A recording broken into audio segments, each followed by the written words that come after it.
members of Supreme Sangha Councils from Sri Lanka, Chairman of the Organizing Committee, Reverend Dr. Thampalavala Dhammaratana Thera, and Master Shanbu Singh, Venerable Sirs, ladies and gentlemen. I am happy to share some of my ideas regarding the global economic crisis and Buddhist solutions for sustainable prosperity. Title, of course, suggested by Chairperson Venerable Dr. Thampalavala Dhammaratana Thera. He gave me a freedom. If you want, you can change the title, but I stick to the title. Well,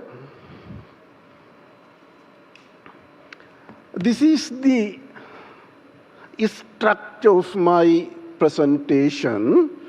It carries five components. Number one, introduction. Number two, historical evolution of global development. Number three, global economic crisis. Number four, Buddhist approach to sustainable prosperity. Final one, number five, conclusion.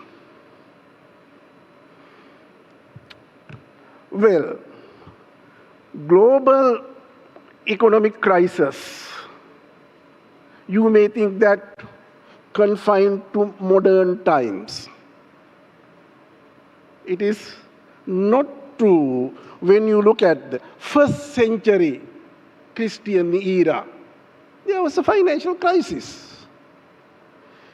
Economic crises are parts and parcel of individual life, family life, regional life, national life, global structure. Well, prosperity, you can interpret different ways. Finally, prosperity rotates around your income. Income is the center of gravity of prosperity. Happiness, other areas are there, I fully agree with you. Still, without income, you cannot achieve a prosperity.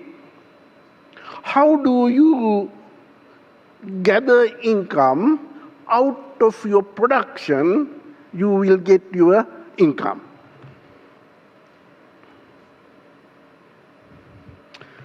Well, here you can see what happened in the past, evolution of global prosperity.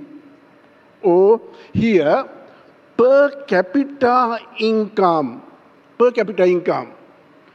How do you calculate per capita income? End year income. End year income is divided by mid-year population. Then you get per person, per head, per individual income. That is we call per head income. Before the Christ, 600 during Buddha's period. Look at per capita income in the world. First, I have to explain something. Income calculation started in the world from 1930s. Now there is a tradition to calculating per capita income backward. There are economic historians, including Angus Maddison, famous British economic historian, and some others, they calculate population, income, and other things backward. Forward, of course, forecasting population in the world. Well, during the king, Emperor Ashoka, again 15 US dollars, something like that, approximately. Well, per capita income, prosperity began to increase after 15th century, along with the changing of global economic system from feudalism to capitalism. We all are coming from different parts of the world, different countries, representing different faiths, different sects. But there is a common force in every country now, virtually everywhere. What is that? Market forces are everywhere now. Capitalism. You may say market forces are working in our society in polite way, but that is capitalism. Capitalism common to every country now, except exceptional 1 or 2 cases. So, market mechanism in Singapore, Sri Lanka, all other countries, common. Well, when market mechanism is there, ups and downs also there. You can see this graph.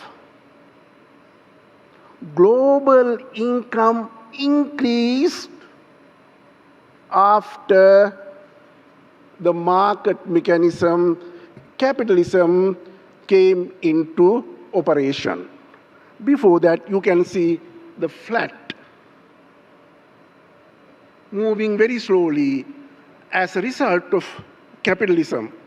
Well, capitalism started first in European countries along with the commercial revolutions. Commercial revolutions, industrial revolution, agricultural revolution, transport revolution.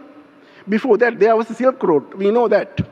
But not that much extensively expanded. As a result of capitalism, per capita income, total global income increased. Again, you can see the same trend, same figure, how global income expanded as a result of capitalism. When you talk about capitalism, you can see both positive and negative implications. You can see, I am not going to read since I have been given limited time period. What were the contributory factors for growth of global income? Here you can see, along with the rising per capita income, prosperity, life expectancy also increased. Life expectancy also increased. Here you can see life expectancy 1000 AD. And thereafter what has happened? You might have heard, you all, great kings in the past. Alexander the Great, how long he lived in the world? Just 32 years. 32 years, not a long period of time. During those days, life expectancy was low. Here you can see in the recent history from 1950 to 2050. Forecast is also there. Every part of the world, life expectancy is growing as a result of the expansion of prosperity in the world. One more important area. When your income goes up, prosperity expands, poverty goes down. Look at the figure, borrowed from World Bank database. Poverty has gone down. Expanding of prosperity is good for your country. Why? Your prosperity, your poverty goes down. Here you can see how income goes up in the world. Not smoothly. Ups and downs are there. Good times are there. Bad times are there. It is something like Ashtaloka Dharma. Labo, alabo, aeso, yasocha, ninda, pasansacha, sukancha, dukkang. Gains and losses are there. Fame and disgrace are there. Praise and blames are there. Pleasure and pains are there. It is something like that. Here also you can see how global prosperity goes up and goes down. Minus figures show declining or shrinking of global prosperity. And here you can see contributory factors for global shocks. I am not going to explain them since I have limited time period. Well, what are the contributory factors behind economic crisis? Mainly behavioral pattern of people, human behavior, and part of that failures of economic policies, wars and conflicts, and natural disasters. Partly again, man is behind the natural disasters. Buddhist approach to sustainable prosperity, you can see here, but I have 2.5 minutes now, so I am not going to explain everything. Well, Buddhism accepts prosperity. Prosperity, that is called Attisukha. Attisukha. Happiness of ownership, that is there, Attisukha. And Anavajjasukha, happiness of earning from right sources, right means, that is Attisukha. And Ananasukha, not being in debt.